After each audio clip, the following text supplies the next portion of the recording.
Apparitions mariales, les plus grands miracles de l'histoire. Depuis des siècles, des millions de croyants affirment avoir vu la Vierge Marie. Ces apparitions sont porteuses de messages universels. Paix, conversion, prière et espérance. Dans cette vidéo, découvrons ensemble les apparitions mariales les plus marquantes de l'histoire. Notre-Dame de Guadeloupe, 1531, au Mexique. Nous sommes en 1531 au Mexique.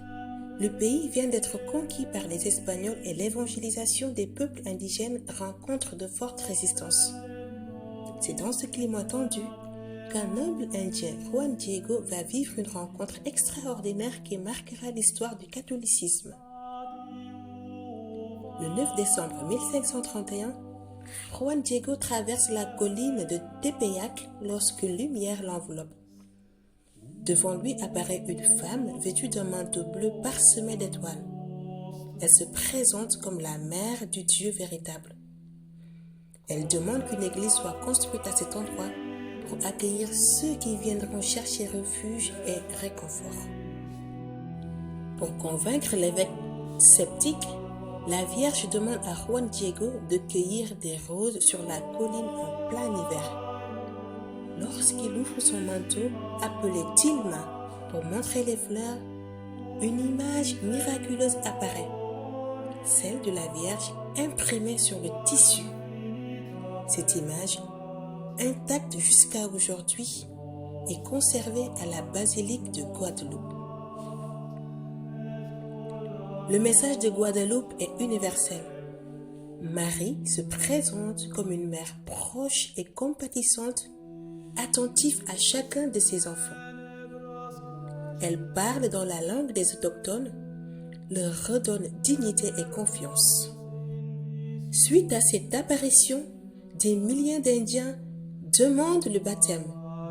L'image de Guadeloupe devient le symbole de l'unité, de la foi et de la culture mexicaine. Notre-Dame de Guadeloupe n'est pas seulement la patronne du Mexique, elle est aujourd'hui reconnue comme la reine des Amériques et continue d'attirer des millions de pèlerins chaque année, rappelant que Marie reste une mère proche et protectrice pour tous ses enfants. Lourdes, 1858, en France. En 1858, dans le petit village de Lourdes, au sud de la France, une jeune fille pauvre et malade va bouleverser le monde catholique.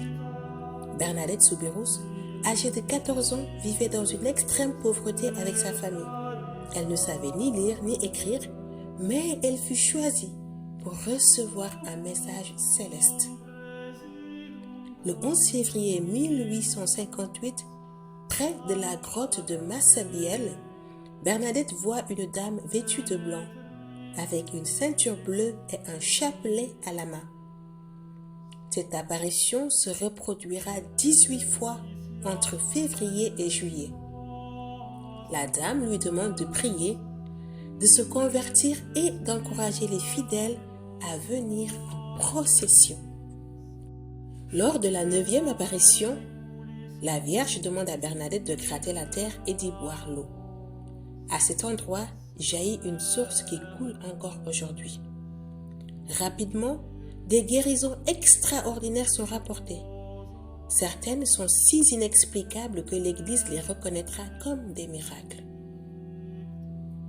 Lors de la 6e apparition, la dame révèle son identité. Je suis l'Immaculée Conception. Cette affirmation confirme le dogme proclamé par l'Église 4 ans plus tôt. Elle devient un signe puissant de foi et de confiance dans la Vierge Marie, immaculée et pure.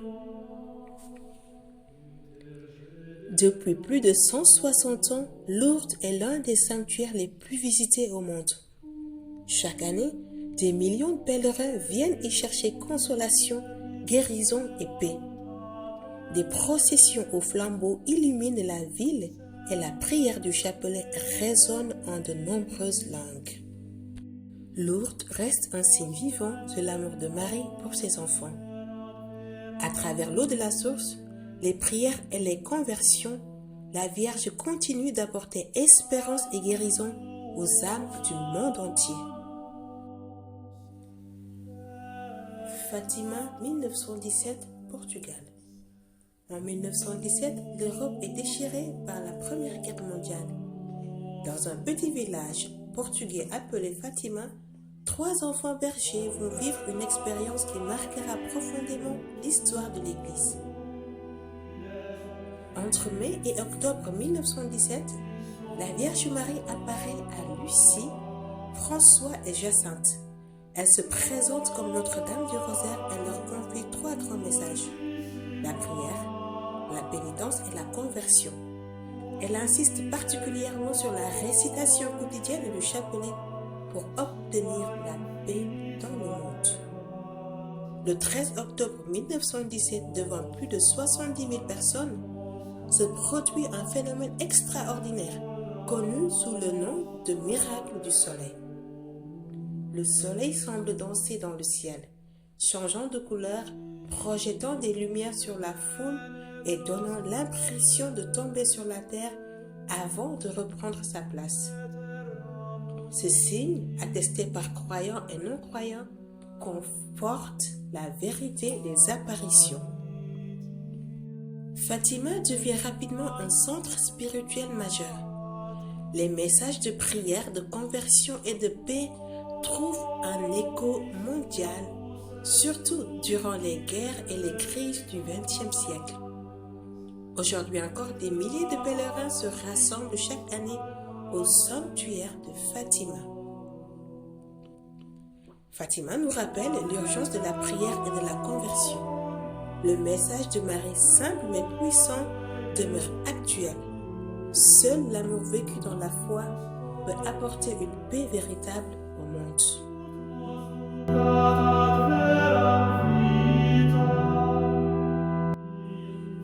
Medjugorje, 1981.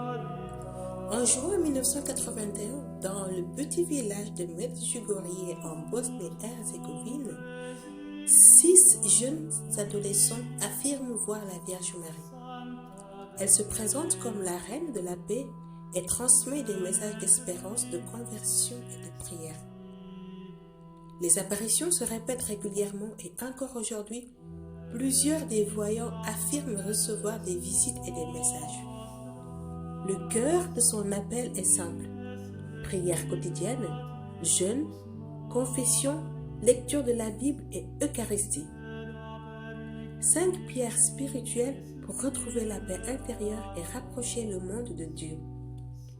Medjugorje est devenu un lieu de pèlerinage mondial accueillant chaque année des millions de fidèles. Beaucoup y témoignent des conversions profondes, de guérisons spirituelles et d'un renouveau de foi.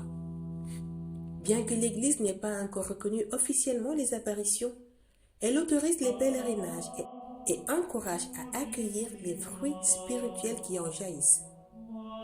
Medjugorje continue ainsi d'être un phare de lumière et de paix pour des milliers de croyants. La Vierge n'est pas apparue qu'à Lourdes, Fatima ou Medjugorje. À travers l'histoire, elle s'est manifestée en divers lieux du monde, apportant toujours le même appel: conversion, prière, paix et fidélité à l'Évangile. Découvrons 3 apparitions mariales marquantes: la Salette en France, Akita au Japon et Kibeho au Rwanda. Nous sommes en 1846 dans un petit village des Alpes françaises. 2 enfants, Mélanie Calva et Maximin Giraud, gardent leur troupeau lorsqu'ils voient une belle dame en pleurs. Marie leur confie un message grave. Appel à la conversion, à la prière et au respect du dimanche. Elle met aussi en garde contre l'indifférence à Dieu et les péchés qui blessent son cœur de mère. Cette apparition est un cri maternel pour réveiller un monde endormi spirituellement. Aujourd'hui, le sanctuaire de la Salette continue d'accueillir des pèlerins en quête de réconciliation et de miséricorde. Au Japon, en 1973, dans un couvent à Akita, une religieuse sourde, sœur Agnès Sasagawa, est témoin d'événements mystérieux. Une statue de bois représentant la Vierge Marie verse des larmes, visibles par de nombreux témoins. La Vierge transmet aussi des messages à sœur Agnès. Appel à la prière, à la pénitence et à rester fidèle dans la foi face aux épreuves. Ces larmes miraculeuses versées 101 fois rappellent la douleur de Marie devant les péchés et les souffrances du monde. En 1984, l'évêque local reconnaît officiellement le caractère surnaturel de ces événements. En Afrique, plus particulièrement à Kibeho au Rwanda, 3 jeunes filles affirment voir la Vierge à partir de 1981. Marie se présente comme Notre-Dame des douleurs. Elle appelle à la conversion, à la prière du rosaire et surtout à la réconciliation entre les peuples. Mais les messages prennent une tournure dramatique. Les voyants reçoivent des visions effrayantes de violence, de haine et de sang. 10 ans plus tard, ces prophéties s'accomplissent tragiquement avec le génocide rwandais de 1994. Malgré ces douleurs, Kibeho est aujourd'hui un lieu de pèlerinage officiel reconnu par l'Église, rappelant que seule la paix et l'amour peuvent vaincre la haine. De la Salette à Kibeho, en passant par Akita, Marie nous rappelle inlassablement le même chemin. Revenir à Dieu, se convertir, prier et vivre en paix avec nos frères et sœurs. Ces apparitions, parfois marquées par des larmes et des avertissements, sont aussi des signes d'espérance. Marie continue de nous accompagner comme une mère veille sur ses enfants. Marie apparaît dans toutes les cultures, rappelant l'universalité de son message. Marie apparaît toujours pour appeler à la foi, la paix et la prière. Les apparitions mariales ne sont pas seulement des événements du passé. Elles continuent d'inspirer des millions de croyants et nous rappellent que le ciel n'est jamais loin de la terre.